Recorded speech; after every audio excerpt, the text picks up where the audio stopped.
Alors, cette question des rapports rendus possibles entre l'action d'une part, la perception d'autre part, grâce à des réseaux de connectivité, va m'amener à prendre comme exemple fort de la plasticité, et puis plus concret que ce que j'ai dit jusque-là, l'imitation. Alors je voudrais commencer simplement en dire quelques mots de la manière dont il faut définir l'imitation. Parce que tout le monde croit savoir ce que c'est, mais en fait personne n'est d'accord dès que j'interroge un petit peu les gens à ce sujet. En général on répond bah, imiter c'est faire pareil. Mais ça suffit vraiment pas. Et il y a trois grandes questions qu'il faut qu'on pose pour savoir vraiment ce que c'est qu'imiter. C'est la question, voilà, l'imitation prend des formes différentes. Et il faut savoir répondre à trois questions. Imiter quand, imiter quoi et imiter comment. Et ces trois questions-là vont me ramener à une plasticité cérébrale qui est différente. Alors, imiter quand? Ben déjà comme ça, j'ai trois formes différentes d'imitation. J'ai l'imitation que je peux produire devant la personne que j'imite et en même temps qu'elle. Cette situation-là ne va pas laisser la personne que j'imite indifférente. Et immédiatement, on va être dans une situation d'intérêt mutuel qui va pouvoir nous amener vers la communication. J'ai une autre façon de me répondre à la question imiter quand, c'est quand on montre comment faire à quelqu'un et puis que la personne reproduit ensuite. L'imitation, elle est décalée, elle va me demander une mémoire de travail dont je n'ai pas besoin de la même façon avec mon imitation synchrone. Et la mémoire que je vais mettre en jeu, elle est encore bien différente, ça va être de la mémoire à long terme. Quand je vais imiter quelque chose, 24 heures après, 8 jours après, 3 mois après, on voit bien que ce que on va me demander au niveau du cerveau ne va pas être du même type et ne va pas amener à poser les mêmes problèmes de mémoire. Alors, je vais aussi me poser la question, imiter quoi? Ben, je peux imiter des actions simples que je connais déjà. Je peux imiter des actions complexes qui demandent toute une séquence. Et alors celle-là, ce type d'imitation, eh bien, ça va m'obliger à être capable de finalement faire ordonner dans le temps, savoir ce qui vient avant, ce qui vient après. Et là, alors, on fait jouer des fonctions particulières qu'on va appeler des fonctions exécutives. Et puis, j'ai imité des actions nouvelles. Alors, pour imiter des actions nouvelles, il va me falloir réorganiser mon stock de mon répertoire d'actions. Je vais en parler tout à l'heure. Donc, nous allons être dans des situations assez différentes au niveau cérébral. Et puis, alors, imiter comment? Ben, alors, est-ce que j'imite spontanément? C'est-à-dire, je choisis ce que j'imite, je choisis la personne que j'imite, je choisis le type de choses que j'imite. Et très souvent, quand j'imite spontanément, c'est plutôt une imitation directe du modèle, ou bien est-ce que j'imite sur demande? Eh bien, là, nous avons pu, nous mettons en jeu des fonctions très différentes, des mécanismes sous-jacents qui sont différents, et nous avons pu montrer dans nos recherches que imiter sur demande et imiter spontanément ne recouvre pas exactement, vous voyez qu'il y a toutes sortes d'éléments qui sont communs, mais que ça ne recouvre pas complètement les mêmes régions cérébrales. Ici, c'est une région qui est le cortex préfrontal dorsolatéral, qui est très impliquée dans la communication. Bon, eh ben, cette zone-là est impliquée en imitation spontanée, elle n'est pas impliquée sur l'imitation sur demande. Alors, pour la même fonction d'imitation, mon cerveau va pas fonctionner de la même façon. Et donc, on voit bien que derrière cet exemple-là, on a des moyens de voir que imiter différemment, ça fait fonctionner le cerveau différemment, et ça aide à le faire évoluer. Alors, cette capacité-là d'imitation, elle est présente dès la naissance. Maintenant, je vais passer dans du concret et dire, voilà, l'aventure commence dès la naissance. Vous voyez que le bébé est capable de cligner de l'œil quand l'expérimentateur lui cligne de l'œil. Il tire la langue quand on lui tire la langue. Il a 20 minutes de vie, ce petit. Il n'a pas pu apprendre à faire les choses. Il faut que ça sorte de son répertoire. Alors, est-ce que c'est étonnant de le voir tirer la langue quand on la lui tire? Le fait qu'il tire la langue, c'est pas étonnant. Le petit fœtus de 25 semaines, il est déjà capable de tirer la langue. Mais ce qui est étonnant, c'est qu'il soit capable de relier ses patterns moteurs à ceux des autres. Ici encore, on a un clignement d'œil.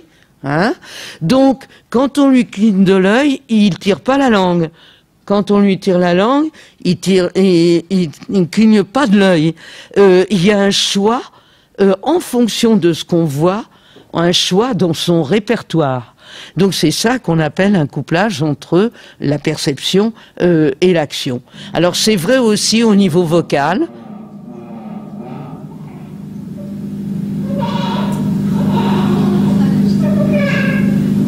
Voilà, donc toujours si près de la naissance. Et là, alors, quelque chose de plus étonnant encore. Vous voyez que l'expérimentateur se décroche la mâchoire et vous voyez le nouveau-né qui reproduit cette exagération de l'ouverture de bouche. Pour moi, c'est extrêmement important ce qu'on vient de voir là. Parce que ça montre que bien entendu, le petit fœtus se décrochait pas la mâchoire quand il était dans le ventre de sa mère. Et simplement, il est capable d'ouvrir la bouche. Et ce qu'il vient de faire devant vous, là, c'est de réorganiser, de moduler ce qu'il a dans son répertoire de façon à être au plus près de ce qu'il voit. Et ce faisant, il acquiert quelque chose autour d'un élément, quelque chose qui enrichit son répertoire. Maintenant, il est capable de se décrocher la mâchoire, alors qu'avant, il était juste capable d'ouvrir normalement la bouche. Derrière ce type de capacité, il y a maintenant l'hypothèse de collègues qui sont Lepage et Théoret, qui sont des Canadiens, qui ont fait l'hypothèse donc que le nouveau-né, il bénéficie déjà d'un début de système miroir, le système miroir étant un réseau qui s'organise ici, là, hein, ce qu'on appelle le circuit fronto-pariétal, bon, et ces régions du système miroir s'activent de la même manière quand on fait une action ou quand on la voit faire. Beaucoup d'entre vous ont entendu parler, évidemment, du système miroir et des neurones particuliers qui le constituent, qui donc s'activent de la même façon quand on voit faire quelque chose que l'on sait faire et quand on le fait. C'est pour ça qu'on les appelle miroirs. Alors, nous avons nous avons voulu tester cette idée que l'imitation est plastique déjà, c'est-à-dire qu'elle est capable de prendre en compte la perception dans la manière dont elle s'organise. Alors, on a proposé aux nouveau-nés des diapositives, des clips, des petits clips. Alors le nouveau-né est installé comme ça, avec un écran qui est penché de façon à ce que lui, qui est presque couché, puisse voir, et à la bonne distance pour lui, c'est-à-dire 40-50 cm, hein, parce que les nouveau-nés sont des grands myopes. Et on leur a proposé donc soit ceci, donc un visage qui tire la langue, soit une bouche toute seule, sans visage, soit une bouche robotique qui tire une langue robotique. Alors, pourquoi on a fait ça? Ben, pour savoir si ça allait être différent d'imiter selon ces différents modèles. Et alors, on peut répondre que oui, c'est différent. À chaque fois que le nouveau-né voit un autre de ces modèles-là, eh ben c'est comme si il refait des efforts, il réapprend à sortir la langue de sa bouche d'une manière qui correspond. Par exemple, la langue robotique, c'est saccadé, et le nouveau-né s'y prend pas de la même façon pour imiter ceci. Donc en fait, nous, on a démontré ce qu'on voyait sur l'image. Qui est dans cette situation-là extrême pour imiter l'expérimentateur. Voilà. Alors, le bébé puise dans son répertoire moteur pour reproduire ce qu'il voit. Et voilà, par exemple, à 3 mois, il est capable d'imiter une trajectoire sur son corps. Donc, on peut se demander à quoi ça peut servir si tôt. Ben, ça sert à former des associations entre ce qu'il voit et ce qu'il fait. En voyant quelqu'un faire ce qu'on fait, on relie sa vision avec les impressions musculaires que l'on ressent. Et de cette façon, le cerveau, et en particulier le système neuronal miroir, se met à réagir de la même façon si on fait l'action ou si on la voit faire. C'est comme si on révise une action qu'on sait faire quand on voit faire. Et sans le savoir, c'est dans nos muscles, c'est les sensations musculaires que l'on révise en réalité. Et ça sert à autre chose, ça sert à enrichir le répertoire moteur, puisque à chaque fois qu'on voit faire quelque chose qui est prêt, qui est proche de quelque chose qu'on sait faire, mais qui n'est pas exactement ce qu'on sait faire, eh bien, on est capable de le reproduire et il en reste une trace. Pour moi, c'est un élément extrêmement important du développement et surtout un exemple très fort de plasticité cérébrale. Alors là, je voudrais vous montrer, avec ce couplage perception-action, ce que l'on en fait quand on arrive aux alentours de 15 mois.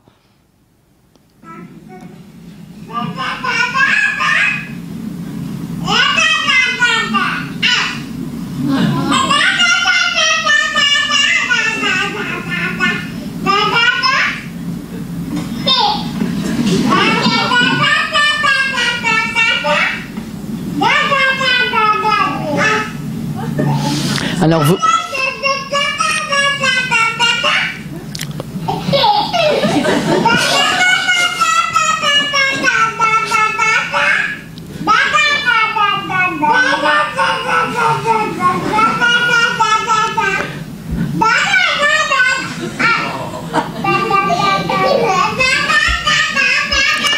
Alors vous avez remarqué les relevés de jambes et naturellement tout ce qu'il y a de couplage perception-action derrière ça.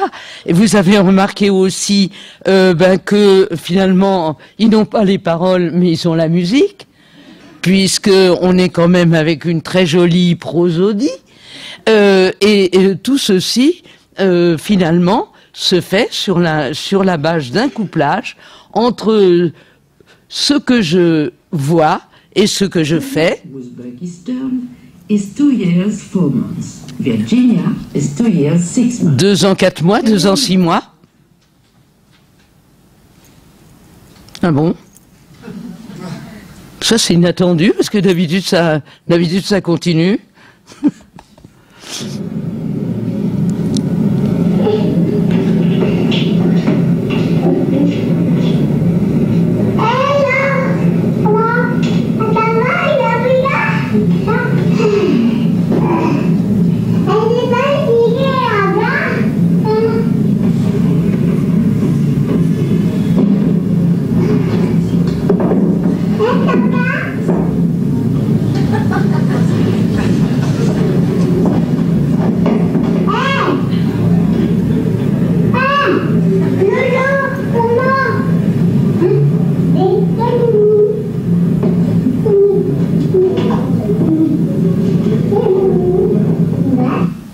Voilà, alors là, vous avez sans doute remarqué beaucoup de choses qui se rapportent à la relation entre ce que je vois et ce que je fais. Vous avez vu qu'il y a une précipitation de celui qui était l'imitateur au départ, qui avait abandonné son chapeau, qui va le rechercher pour être exactement comme l'autre. Et la synchronisation, c'est pour faire les choses au plus près de la synchronie, les faire en même temps. Et puis vous avez remarqué qu'il y a un tour de rôle, que celui qui était l'imitateur, il devient celui qui prend l'initiative.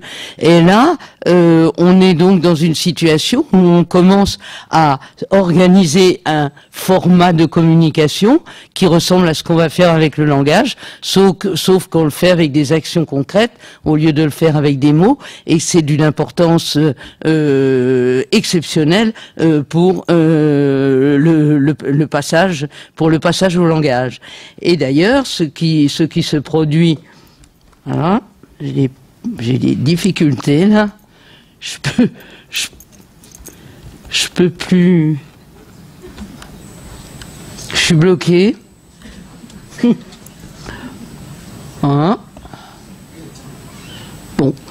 Ce qui se passe au moment de l'accès au langage, c'est la chute de ces possibilités de communiquer par l'imitation. En fait, ça n'est plus nécessaire, ça n'est plus intéressant, ça n'est plus utile. On a les mots. C'est beaucoup plus fort, ça nous permet de se référer au passé, à l'imaginaire, ce que ne permet pas l'imitation, mais on a gardé les éléments de l'imitation, la capacité de se synchroniser et la capacité de faire du tour de rôle, c'est-à-dire qu'au niveau de ce qui s'est passé dans le cerveau, on a entraîné ce type de capacité. Alors cette fonction de communication, moi, ce qui m'a beaucoup intéressé, c'est de savoir si elle peut persister ou si elle peut émerger chez les personnes qui sont privées de langage. Et donc de me poser le problème des personnes avec autisme qui sont privées de langage, parce que évidemment toutes n'en sont pas privées.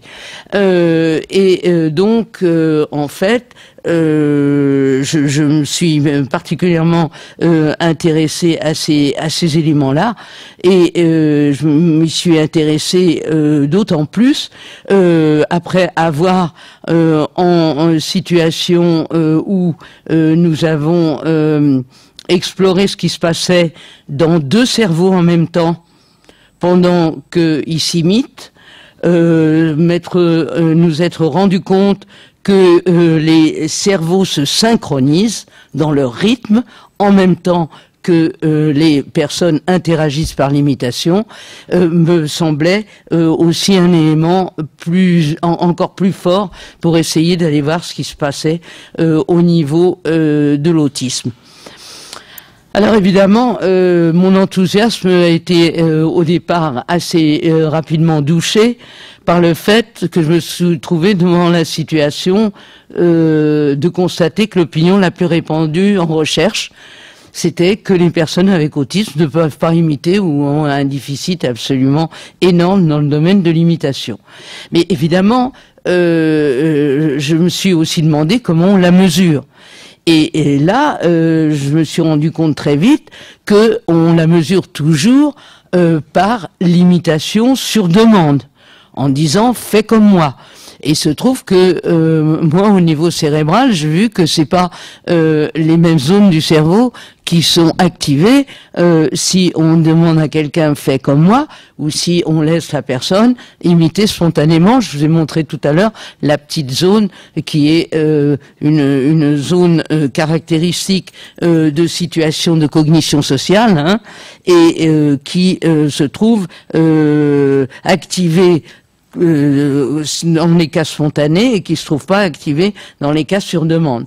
Donc, ça me semblait intéressant d'aller regarder de plus près comment on fait quand on est dans une situation spontanée.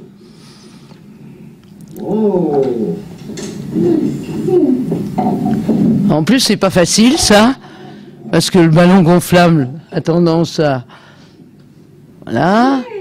Voilà. En fait, j'ai du mal. Je me suis trouvé assez rapidement devant l'hypothèse dont vous avez peut-être entendu parler, des miroirs brisés de l'autisme. Donc de l'idée que, justement, ce système des neurones miroirs ne fonctionne pas chez les personnes avec autisme.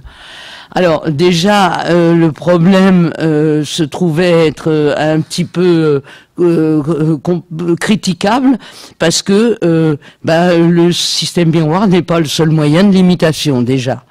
On peut accéder à l'imitation autrement qu'en utilisant le système miroir. C'est justement la vicariance dont je parlais tout à l'heure. Il y a plusieurs moyens au niveau du cerveau aussi de réaliser les mêmes performances. Et puis alors autre chose, c'est que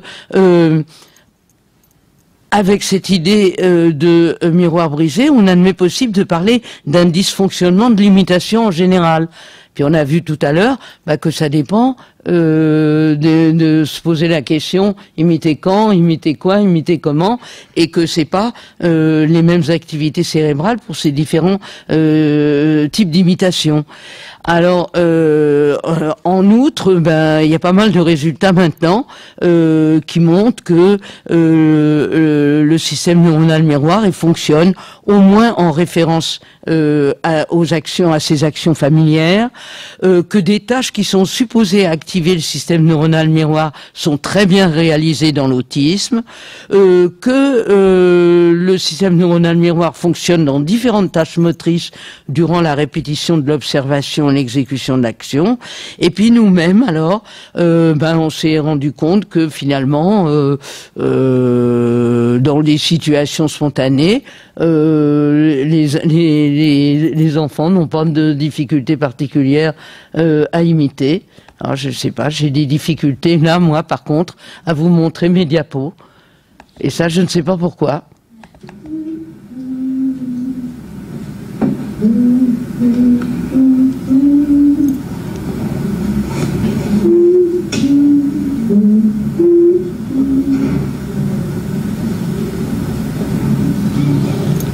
Non, je vais rien demander, hein. On se donne beaucoup de mal pour arriver à faire la rotation du parapluie.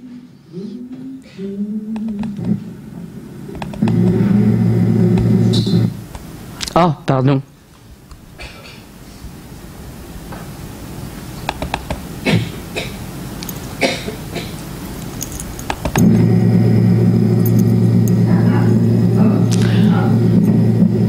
Alors, vous remarquez qu'il y a une coordination de rythme que le petit cherche à organiser, alors que très souvent, il paraît qu'ils ne sont pas capables de se coordonner avec nous en ce qui concerne les postures, par exemple.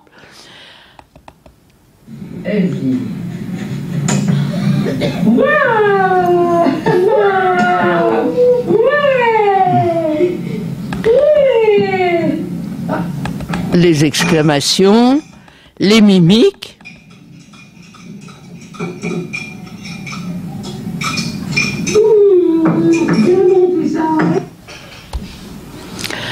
Et ils reconnaissent être imités.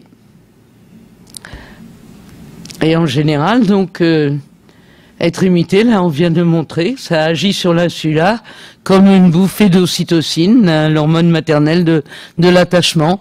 Les gens sont tout heureux, tout joyeux, dès qu'ils ont compris qu'ils sont imités.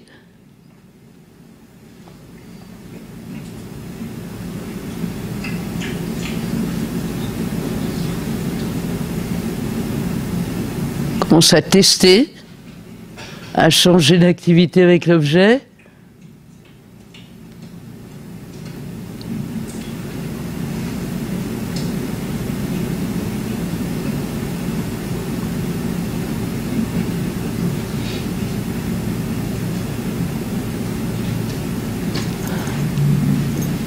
Voilà.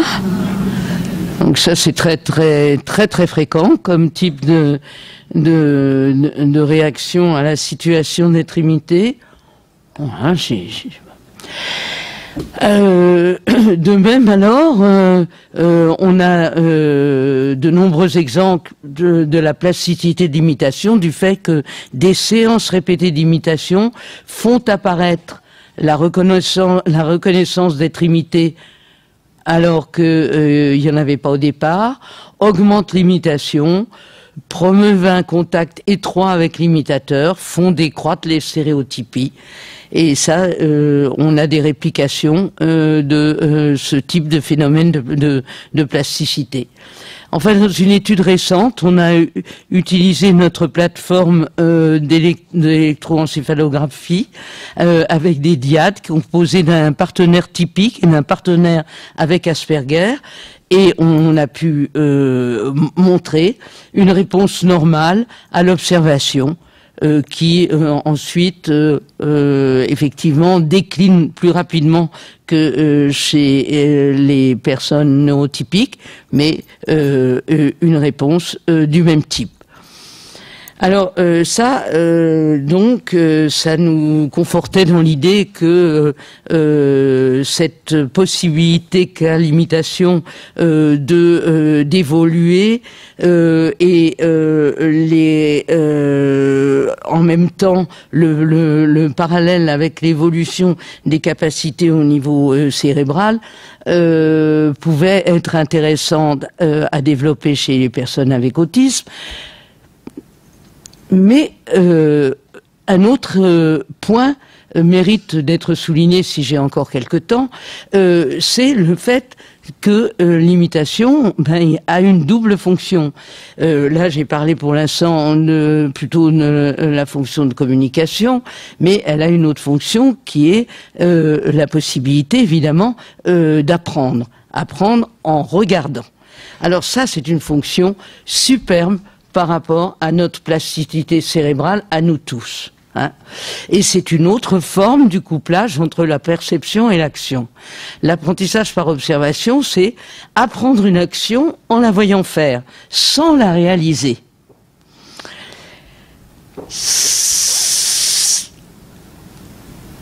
On a plusieurs possibilités liées à ça.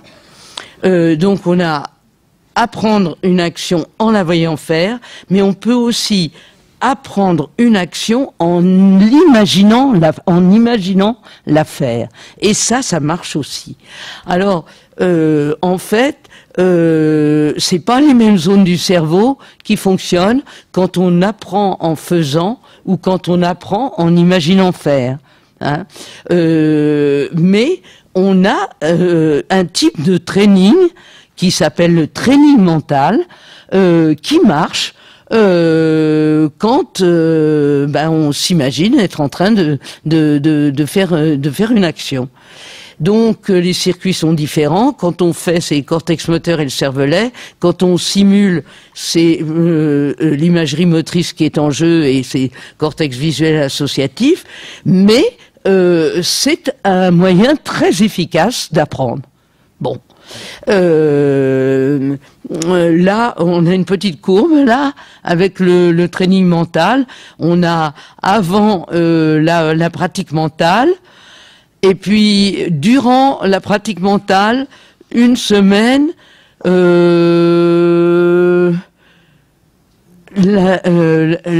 semaine 12, donc il y a eu 12 semaines. Et puis, qu'est-ce qui se passe après? Donc une semaine après, et 12 semaines après, on voit que ça n'a pas trop décliné et que on reste avec les connaissances, les savoir-faire qu'on a acquis en imaginant faire. C'est quand même formidable, ça. C'est le cerveau magicien, comme dirait Roland Jouvin, sur ces éléments-là. Alors, et dans l'autisme, est-ce qu'il y a moyen d'apprendre par observation? Ça, c'était une question que je me suis posée. Et l'article, le titre de l'article, c'est Yes They Can, parce que c'était reprendre un petit peu Obama avec Yes We Can. Oui, ils peuvent. Et j'ai proposé ce site parce que j'en avais assez qu'on soit sans arrêt, quand on parle des personnes avec autisme, à mettre en avant toujours ce qu'elles font pas et jamais ce qu'elles peuvent faire.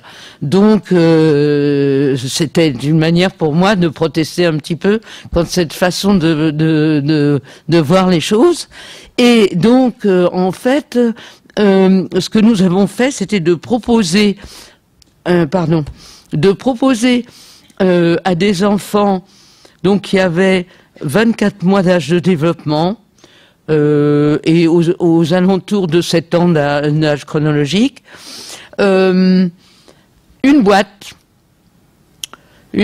qui a pour l'ouvrir, eh ben, il y a plusieurs choses à faire. Et puis à 36 mois, c'est encore un petit peu plus difficile. Alors, cette ouverture de boîte, on la proposait d'abord, le premier jour d'abord, on mettait la boîte devant l'enfant, et puis on lui disait, tu peux la prendre. Donc ça suffit en général pour que l'enfant ait envie d'ouvrir, hein. C'est une boîte. Et ensuite, on lui faisait une démonstration. Puis, 24 heures après, on le remettait devant la boîte. Puis, sans avoir refait la démonstration, 8 jours après, de pouvoir, comme ça, se demander, est-ce qu'ils ont appris quelque chose au bout de 24 heures? Et 8 jours après, qu'est-ce qu'il en reste? Et on refaisait une démonstration 24 heures, après 8 jours, et 24 heures après, qu'est-ce qu'il en restait? Alors, la démonstration, c'était la suivante. Ah oui? C'est embêtant. Je sais pas. Alors, regardez celle-là. Ça, c'est complexe, donc ça commence de la même façon que le simple, mais le complexe, il faut dévisser en plus. Voilà. Alors, en fait, on n'a pas besoin de dévisser tant que ça, hein, parce que sinon, il n'y arrive pas. Alors, ça a l'air d'être en boucle. J'ai des soucis, là. Je ne comprends pas pourquoi. Voilà. Donc on dévisse, puis ensuite la boîte s'ouvre normalement, et on prend le petit appareil de l'autre côté. Ah, cette fois-ci ça va marcher. Voilà. Donc par l'autre bout, il y a un velcro là, et on peut attraper le bonbon enroulé dans du velcro qui est à l'intérieur. Voilà. Donc il y a un certain nombre d'actions dans un ordre à développer. C'est pas si simple que ça. Et ces enfants-là, qu'est-ce qui s'est passé pour eux? Alors on avait deux manières de faire des scores. Le premier, c'était les manipulations pertinentes, hein, celles qui ont à voir avec l'ouverture de la boîte.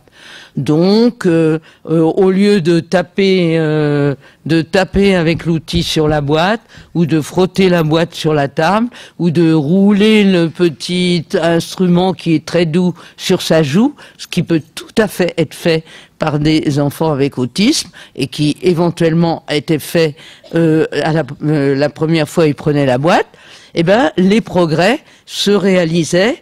Et alors, étonnamment, pas à 24 heures, mais à 8 jours.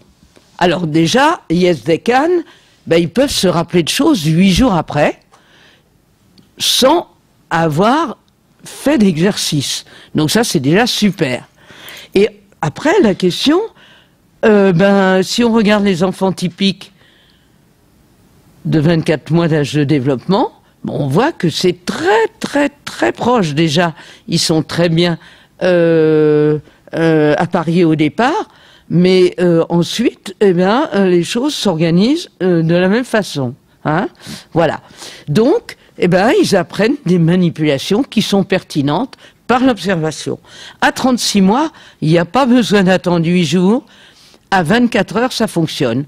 Comment ça se fait qu'il fallait attendre 8 jours avec les plus jeunes?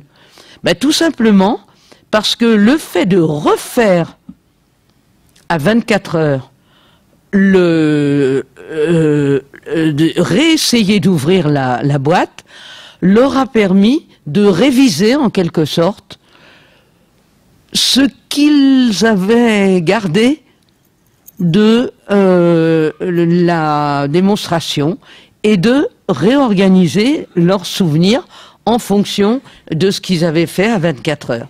Mais à 36 mois, on n'a pas besoin de ça. Donc déjà, quelque chose de très intéressant. Et puis alors, un autre score, c'est les réussites. Donc il suffit pas d'avoir compris que le tournevis, il faut le mettre dans un trou, il faut le mettre dans le bon trou, il faut arriver à dévisser. Il suffit pas d'avoir compris que l'instrument, il faut le mettre dans le cylindre pour atteindre le bonbon. Il faut aussi l'avoir mis du bon côté, de façon à ce que le velcro colle sur le bonbon. Donc en fait, c'est les réussites là maintenant qui sont scorées. Et ben alors à ce moment-là, ce que l'on voit, c'est une difficulté qui apparaît pour les enfants avec autisme qui ont besoin d'une deuxième démonstration. Et ce que nous sommes arrivés à montrer, c'est que en fait, c'est l'objectif, le but de l'action que finalement ils n'anticipent pas. Quand ils sont quand ils voient l'expérimentateur montrer une action, eh bien, ils n'ont pas forcément la question en tête. À quoi ça sert? À quoi ça va servir? Ils peuvent avoir d'autres questions en tête du genre, est-ce que c'est doux? Est-ce que c'est chaud? Est-ce que ça me plairait de l'avoir en main? Ils peuvent avoir d'autres questions. Mais par contre, une fois qu'on leur remontre une deuxième fois, alors là, il n'y a pas de problème. Et il y a des belles réussites. Et des belles réussites où, une fois qu'ils sont arrivés à sortir le bonbon, ils posent le bonbon sur la table et ils referment la boîte. Et puis après, et refermer la boîte, on n'a pas montré. Et c'est compliqué. Et après, ils ouvrent, et finalement, la récompense, on a l'impression, le grand sourire, c'est oui, je peux le faire. Et après, ils prennent le bonbon. Donc, yes, they can, mais yes, I can. Donc là derrière, il y a quand même des éléments qui sont pleins de, enfin pour moi, plein d'optimisme sur le fait que oui, ça peut marcher l'apprentissage par observation 8 jours après. Oui, on peut arriver à communiquer, à faire du tour de rôle, imiter, être imité, et utiliser cette double fonction de l'imitation avec des personnes qui n'ont pas de langage. Et donc la conclusion, ça va être, il faut réveiller les fonctionnements. Le cerveau n'est pas figé, les changements cérébraux sont rapides, même chez quelqu'un qui a des problèmes, même chez l'adulte âgé, même chez l'adulte qui a des problèmes.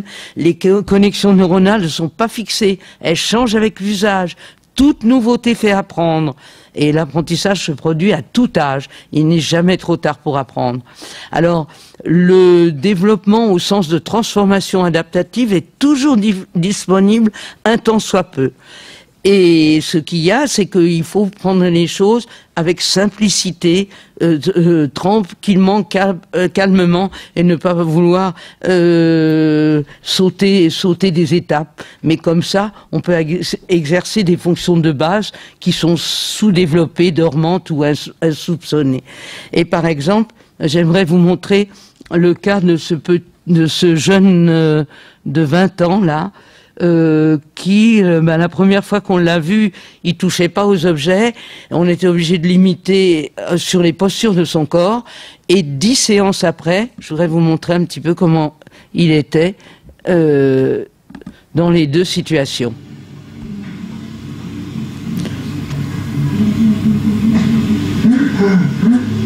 Donc on peut pas imiter d'action puisqu'il n'y en a pas.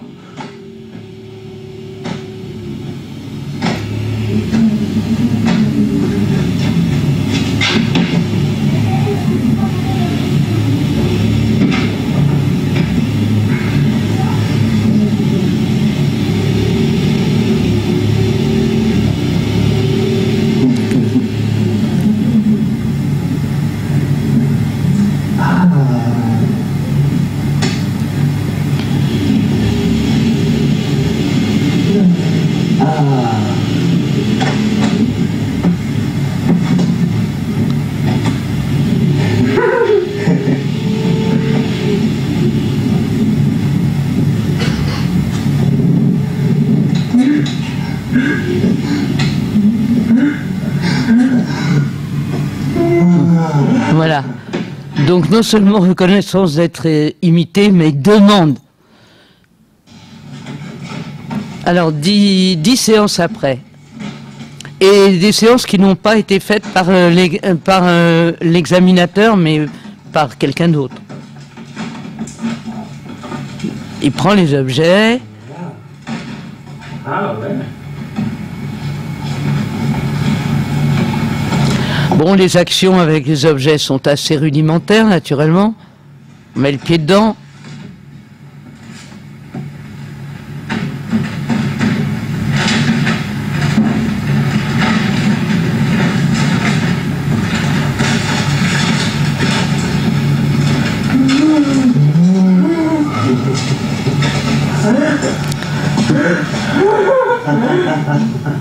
Voilà, cette réaction positive très forte au fait d'être imité, vous la trouvez là.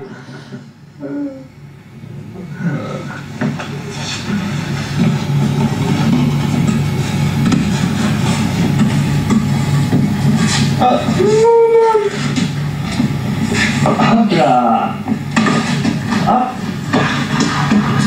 Wow. Wow.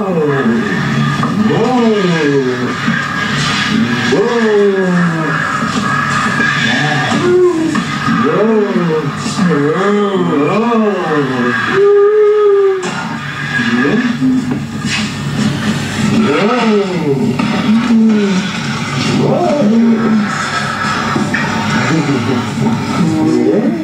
Alors là, c'est l'aspect de communication qui est au premier plan, mais à partir de là, on peut rentrer dans les apprentissages.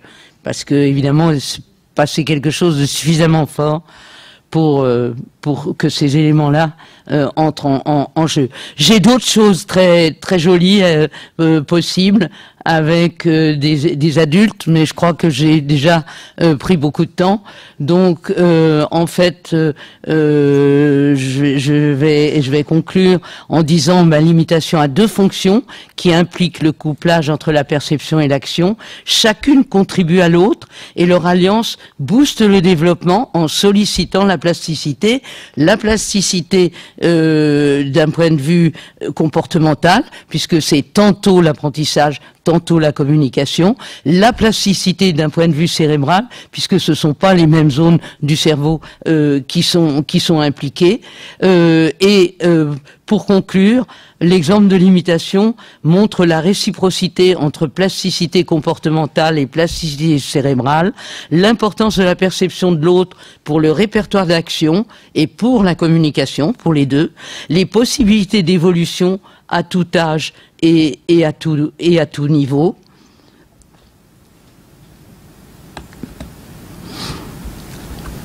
Et puis, malgré les limites actuelles des connaissances, on peut dégager quelques grandes lignes qui concernent le rôle de la plasticité dans le développement vie entière.